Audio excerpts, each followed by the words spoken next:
بسم اللہ الرحمن الرحیم نحمده ونصلی علی رسوله الکریم اما بعد اعوذ باللہ من الشیطان الرجیم بسم اللہ الرحمن الرحیم یا ایہا الذین آمنوا ادخلوا فی السلم کافۃ ولا تتبعوا خطوات الشیطان انہ لکم عدو مبین۔ صدق اللہ العظیم۔ اللہ رب العزت کا احسان اور کرم ہے کہ اللہ تعالیٰ نے ہم سب کو ایمان کی دولت عطا فرمائی۔ اللہ تعالیٰ نے ہم سب کے لیے دین اسلام کو دین کے طور پر پسند فرمایا۔ قرآن مقدسہ کی جو آیت میں نے ابھی تلاوت کی، اللہ تعالیٰ نے فرمایا اے ایمان والو اسلام میں پورے داخل ہو جاؤ۔ اس کی تشریح یوں تو دو انداز میں کی گئی، لیکن خلاصہ کلام یہی ہے کہ جب مسلمان ہو گئے تو دین اسلام پر مکمل طریقے پر عمل پیرا ہونا چاہیے۔ دین اسلام سے ہٹ کر دوسری چیزوں کو چھوڑ دینا چاہیے۔ سب سے پہلے ہم دین اسلام کو سمجھیں، پھر دین اسلام کا خلاصہ سمجھیں۔ دین کے معنی آتے ہیں طریقہ، مذہب، راستہ بھی دین کے لیے استعمال ہوتا ہے۔ اور اسلام اگر مذہب کے طور پر ہو تو مذہب اسلام کا نام ہے، ورنہ اسلام کے معنی سلامتی کے آتے ہیں۔ تو گویا کہ اس کا اگر لغوی ترجمہ کریں تو سلامتی والا راستہ، سلامتی والا طریقہ۔ ہم نے دین کے مفہوم کو بہت مشکل کر دیا، بہت تنگ کر دیا، جس وجہ سے لوگوں کو ایسا لگا کہ دین کوئی مشکل چیز ہے، جبکہ ایک اوپن معاملہ ہے، ایک اوپن معنی ہے کہ ایسا سلامتی والا راستہ، اور اس کو اپنے انداز میں کہا جائے کہ جو اللہ کا پسندیدہ ہو، اللہ کے رسول صلی اللہ علیہ وسلم کا بتلایا ہوا ہو، وہ راستہ دین اسلام ہے۔ ہم نے تنگ اس معنی کر اس کے مفہوم کو بنا دیا کہ ہم نماز، روزہ اور چند چیزوں کو دین اسلام سمجھتے ہیں، اس کے علاوہ دوسری چیزوں کو ہم دنیا داری سمجھتے ہیں۔ یہی وجہ ہے کہ ہم نے ہر معاملے میں اکثر چیزوں میں اس طرح اس کو ڈیوائیڈ کر دیا کہ یہ دین ہے، یہ دنیا ہے، یہ دین داری ہے اور یہ دنیا داری ہے۔ جبکہ اللہ کے نبی صلی اللہ علیہ وسلم کی اگر زندگی کو اٹھا کر دیکھا جائے، آپ صلی اللہ علیہ وسلم وہ اسی دنیا میں تشریف لائے، اور ایسا نہیں کہ چند وقت رہے، 63 سالہ زندگی ایک معنی رکھتی ہے، پوری زندگی گزاری، اور آپ نے ایسا کوئی عمل انوکھا نہیں کیا جو آج کے انسان نہ کرتے ہوں۔ چند چیزیں جو آپ کی خصوصیت تھی کہ ایک نبی کے لیے خاص ہے، باقی نہیں کر سکتا، انہیں چھوڑ کر آپ نے وہی تمام کام کیے۔ اس دنیا میں ایک انسان بچہ ہوتا ہے، اسے ماں کا دودھ چاہیے یا کسی کا بھی، وہ آپ کے لیے انتظام کیا گیا۔ وہ تھوڑا سا بڑا ہوتا ہے، کھیلنا کودنا ہوتا ہے، آپ دائی حلیمہ کے بچوں کے ساتھ کھیلے کودے ہیں، بچوں کے تمام اوصاف آپ کے اندر وہ موجود تھے۔ بچہ تھوڑا بڑا ہوتا ہے، جیسے جوانی کے قریب کو آتا ہے، لڑکپن کا زمانہ ہوتا ہے، اس زمانے میں کچھ انوکھی چیزیں اس میں پیدا ہوتی ہیں، جیسے کھیل کود کے مشغلے ہیں، تیراکی ہے۔ ہاں، آپ صلی اللہ علیہ وسلم فضول چیزوں سے بچتے تھے، اور جو چیزیں کام کی ہوتی تھی وہ آپ نے سب کی ہیں۔ آپ نے گھڑ سواری بھی سیکھی ہے، آپ نے تیرنا بھی سیکھا ہے، تو کوئی انوکھا کام ہماری زندگی سے ہٹ کر نہیں۔ جوان ہوئے، اللہ کے نبی صلی اللہ علیہ وسلم نے تجارتی سفر کیے، بزنس کیا، اور بزنس کر کے دنیا کو دکھایا کہ بزنس کا صحیح طریقہ یہ ہے جو میں کرتا ہوں۔ اس دنیا میں ہم اکثر و بیشتر یا تو نوکری کرتے ہیں یا بزنس کرتے ہیں۔ آپ نے ایک بزنس کیا جو نوکری والا تھا۔ دائی حلیمہ حضرت خدیجہ رضی اللہ عنہا سے نکاح سے پہلے ان کا سامان تجارت لے کر گئے، ملک شام وغیرہ میں بزنس کیا، لیکن دوسرے کا مال لے کر گئے تھے، یہ ان کی نوکری تھی۔ ہم دو کام کرتے ہیں، یا تو کسی کے یہاں نوکری کرتے ہیں یا اپنا بزنس کرتے ہیں۔ اللہ کے نبی صلی اللہ علیہ وسلم نے دونوں کیے ہیں۔ ہم اپنی زندگی میں جب اور اوپر کو پہنچتے ہیں، جوانی پورے شباب پر ہوتی ہے تو نکاح کرتے ہیں، اللہ کے نبی صلی اللہ علیہ وسلم نے بھی نکاح کیے ہیں. ہمارے اور نکاح کے بعد اولاد اللہ تبارک و تعالیٰ اپنے فضل سے دیتا ہے. اللہ نے اپنے پیارے حبیب حضرت محمد مصطفیٰ صلی اللہ علیہ وسلم کو بھی اولاد دی. ہم سفر بھی کرتے ہیں، آپ صلی اللہ علیہ وسلم نے بھی سفر کیے، اور آپ صلی اللہ علیہ وسلم کی پوری زندگی یہی دین ہے. تو ہم نے صرف نماز یا عبادتوں کو اگر دین سمجھا ہوا ہے تو ہم نے دین کے مفہوم کو تنگ کر دیا، جبکہ زندگی کا وہ طریقہ جو اللہ کے نبی صلی اللہ علیہ وسلم نے سکھایا اس طریقے کے مطابق زندگی گزارنا یہ دین کہلاتا ہے. اللہ کے نبی صلی اللہ علیہ وسلم نے عبادتیں کی تو ہم عبادتیں کریں، یہ بھی دین ہے. یہ نہیں کہ یہی دین ہے، یہ بھی دین ہے. باقی زندگی کو اسی طریقے پر گزارنا جس طریقے پر آپ صلی اللہ علیہ وسلم نے گزاری ہے اس طریقے کے مطابق گزارنا دین ہے. اس تشریح سے پتہ چلتا ہے کہ دین جو ہم نے مفہوم اس کا معنی تنگ کر دیا وہ تنگ معنی دین نہیں ہے، بلکہ پوری زندگی بچپن سے لے کر وفات تک پوری زندگی کا ہر پہلو اللہ کے نبی صلی اللہ علیہ وسلم کے بتلائے ہوئے دستور، قانون اور طریقے کے مطابق اس زندگی کو گزارنا یہ دین ہے.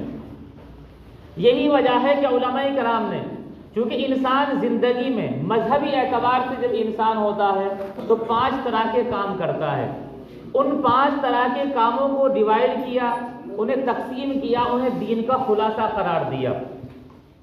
سب سے پہلی چیز، انسان کسی بھی مذہب کے متعلق اپنے کچھ عقیدے، کچھ یقین بنا کر رکھتا ہے. ہم مذہب اسلام کے اندر اللہ پر ایمان رکھتے ہیں، اللہ کے تمام رسولوں پر ایمان رکھتے ہیں، تمام نبیوں پر، آسمانی تمام کتابوں پر، صحیفوں پر. ہم تمام فرشتوں کو مانتے ہیں، ہم اچھی بری تقدیر پر ایمان رکھتے ہیں، مرنے کے بعد دوبارہ زندہ ہوں گے، قیامت کا دن قائم ہوگا. ان تمام باتوں پر ایمان رکھتے ہیں. دوسرے مذہب والوں کے بھی اپنے کچھ عقیدے ہوتے ہیں.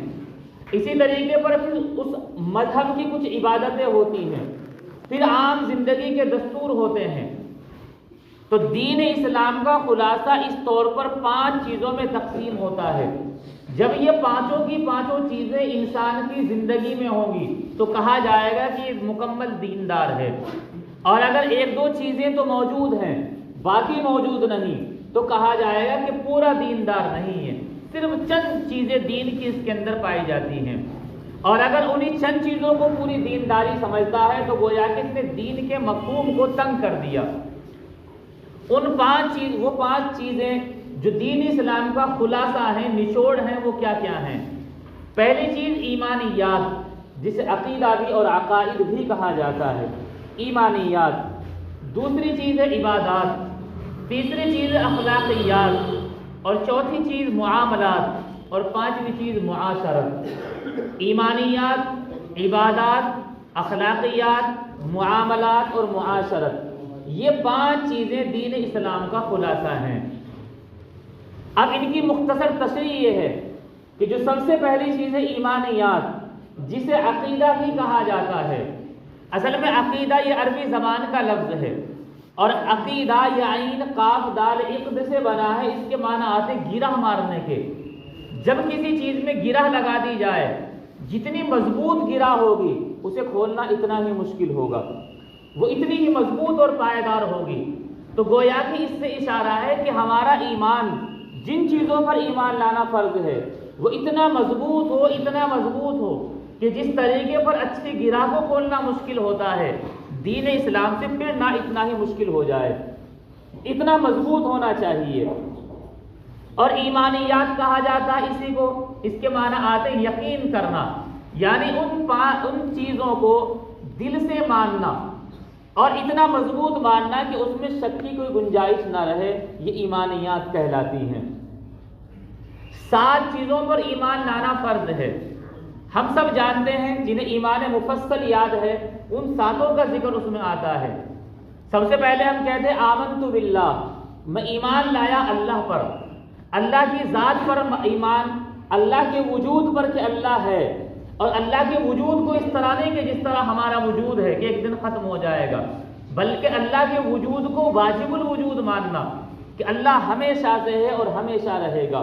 اس سے پہلے کوئی نہیں، اس کے بعد کوئی نہیں، اس کی ابتدا کوئی نہیں، اس کی انتہا کوئی نہیں، اس طور پر اللہ پر ایمان لانا۔ آمنت باللہ و ملائکتہ، اللہ پر بھی ایمان ہے، اس کے ساتھ ساتھ اللہ کے فرشتوں پر بھی ایمان ہے۔ دنیا میں آج ہی بہت سے عقیدے کے ایسے لوگ موجود ہیں جنہیں فرشتوں کا تصور نہیں، وہ کہتے ہیں فرشتے کوئی چیز نہیں، صرف ہمارے خیالات ہیں، جبکہ حقیقت یہ ہے قرآن اور احادیث اس بات کی دلیل دیتی ہیں کہ فرشتے موجود ہیں۔ 4 بڑے فرشتوں کا تذکرہ بھی ہے، ان کے کیا کیا کام ہیں وہ بھی موجود ہے احادیث کے اندر کہ اللہ نے کیا کیا کام ان کے سپرد کیا ہے۔ تو فرشتوں پر ایمان لانا، فرشتوں پر ایمان یہ ہے کہ یہ یقین رکھنا کہ وہ اللہ تبارک و تعالیٰ کی نورانی مخلوق ہیں، اللہ کے نور سے بنی ہوئی مخلوق ہیں۔ جس طریقے پر اللہ تبارک و تعالیٰ سونے سے پاک، اللہ تعالیٰ کھانے پینے سے پاک اور بے نیاز، جس طرح اللہ تبارک و تعالیٰ بیوی بچوں سے پاک، یہی حال اللہ کے نور سے بنی اس مخلوق کا ہے۔ فرشتے نہ مرد ہیں نہ ہی عورت ہیں، فرشتوں کی بیویاں نہیں، فرشتوں کو کھانے پینے کی ضرورت نہیں، فرشتے سوتے نہیں، فرشتوں کے اندر اللہ کی نافرمانی کرنے کا مادہ ہے ہی نہیں، انہیں خیال ہی نہیں آ سکتا کہ اللہ تبارک و تعالیٰ کی نافرمانی کیا ہوتی ہے، کیونکہ وہ اللہ تبارک و تعالیٰ کے نور سے بنے ہیں۔ یہ فرشتوں کے بارے میں ہمارا ایمان ہے۔ تیسرا ایمان رکھا جاتا ہے ورسلہ، اللہ کے رسولوں پر۔ جب حضرت موسیٰ علیہ السلام دنیا میں تشریف لائے، ان کے ماننے والے یہودی کہلاتے ہیں۔ یہودی اس وقت تک یہودی نہیں ہو سکتا جب تک وہ حضرت موسیٰ پر ایمان نہ لائے اور حضرت عیسیٰ کا انکار نہ کر دے۔ وہ دوسرے نبیوں پر انکار کرتے ہیں اپنے اعتبار سے، اور عیسائی اس وقت تک اپنے اعتبار سے عیسائی نہیں ہو سکتا جب تک حضرت موسیٰ علیہ السلام کا انکار نہ کر دے۔ لیکن قرآن نے ہمیں تعلیم دی لا نفرق بین احد منہم، ہم کسی رسولوں میں سے کسی بھی رسول میں اختلاف اور تفریق نہیں کرتے، ہم تو تمام رسولوں پر ایمان لے کر آتے ہیں، چاہے وہ حضرت آدم ہوں، حضرت موسیٰ، حضرت عیسیٰ، تمام رسولوں پر ایمان لے کر آتے ہیں، یہ ہمارا ایمان ہے، چاہے ہم ان کے نام جانتے ہوں نہ جانتے ہوں، لیکن ہم یہ ایمان رکھتے ہیں کہ وہ اللہ تبارک و تعالیٰ کے بھیجے ہوئے پیغمبر، ہادی اور رہنما تھے، ہم ان کو برحق مانتے ہیں، یہ ہمارا ایمان ہے۔ یہی وجہ ہے، ایک واقعہ لکھا ہے کہ ایک مرتبہ ایک مسلمان، ایک یہودی اور ایک عیسائی میں آپس میں بحث چھڑ گئی کہ جنت میں کون جائے گا۔ یہودیوں نے کہا کہ جنت میں یہودی جائیں گے کیونکہ وہ حضرت موسیٰ کو مانتے ہیں، اور حضرت موسیٰ اتنے بڑے پیغمبر ہیں کہ وہ اللہ سے بات کرتے تھے، اس لیے یہودی جنت میں جائیں گے۔ عیسائیوں نے کہا کہ عیسائی جنت میں جائیں گے کیونکہ عیسائی وہ ہیں جو حضرت عیسیٰ علیہ السلام پر ایمان رکھتے ہیں، اور عیسیٰ علیہ السلام کو روح اللہ کہا گیا، وہ اللہ کی روح ہیں، یعنی اللہ کی ایک خاص روح ہیں، خاص طریقے پر پیدا کیے گئے ہیں۔ مسلمانوں نے کہا کہ سب مسلمان جنت میں جائیں گے، اصل میں اس لیے جائیں گے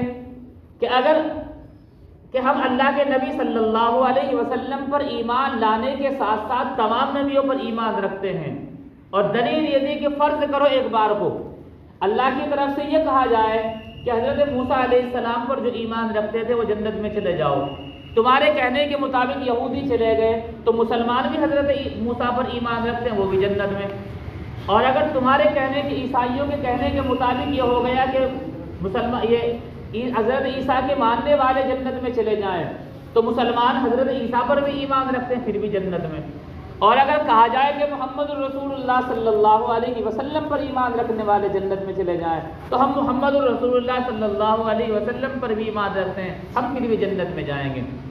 گویا کہ حالانکہ ایسا نہیں کہ کسی نبی کو چھوڑا جائے گا، لیکن ایک تصور کیا جائے کہ تمام نبیوں پر ایمان لایا جائے گا، اور یہی ہمارے قرآن کی تعلیم ہے کہ کسی نبی میں، کسی رسول میں تفریق نہیں کرتے کہ ایک کو چھوڑ دیا اور ایک پر ایمان لے آئے، بلکہ تمام پر ایمان لاتے ہیں۔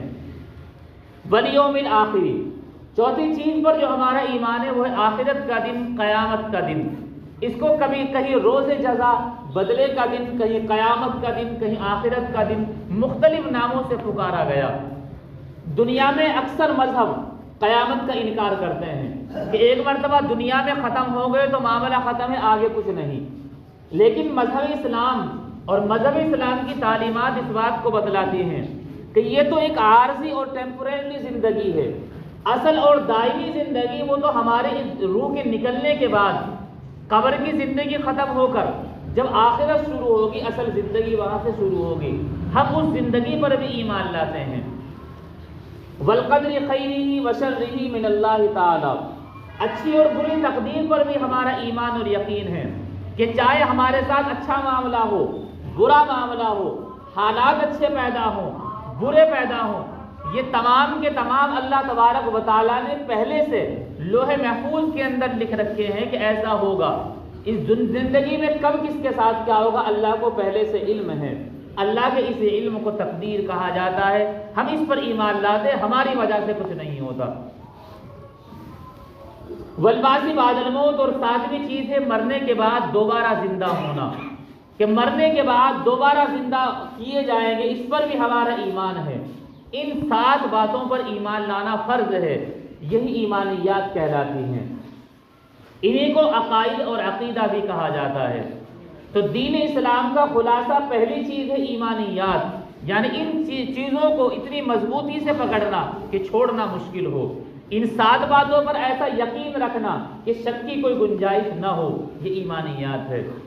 دوسری چیز ہے عبادات۔ عبادات میں چاہے مالی عبادت ہو یا بدنی عبادت ہو، جیسے نماز، روزہ، ایسی عبادت صرف بدن استعمال ہوتا ہے، اور زکوٰۃ ایسی عبادت جس میں زکوٰۃ اور صدقہ فطر ایسی عبادت کی صرف مال خرچ ہوتا ہے، اور حج ایسی عبادت کہ مال بھی استعمال ہوتا ہے اور انسان کا جسم بھی استعمال ہوتا ہے، طواف کرنا ہے، صفا مروہ کی سعی کرنی ہے۔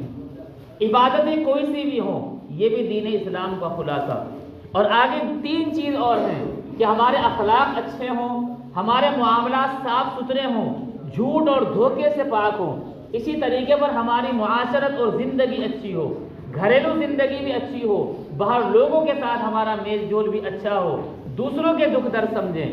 یہ تینوں چیزیں بھی، اور 2 چیزیں ایمانیات اور عبادات، ان 5 چیزوں کا مجموعہ اصل دین کہلاتا ہے۔ جب یہ 5 چیزیں ہوں گی تو دین ہے، اور اگر صرف ایمان اور عبادات ہے، باقی 3 چیزیں ہم نے چھوڑ دی تو مکمل دین نہیں، وہ ادھورا دین ہے۔ اور پھر ایسے چیزوں کو ماننے والا ادھورا دیندار ہے، پورا دیندار نہیں۔ اللہ تبارک و تعالی صحیح سمجھ عطا فرمائے۔ وآخر دعوانا الحمدللہ رب العالمین۔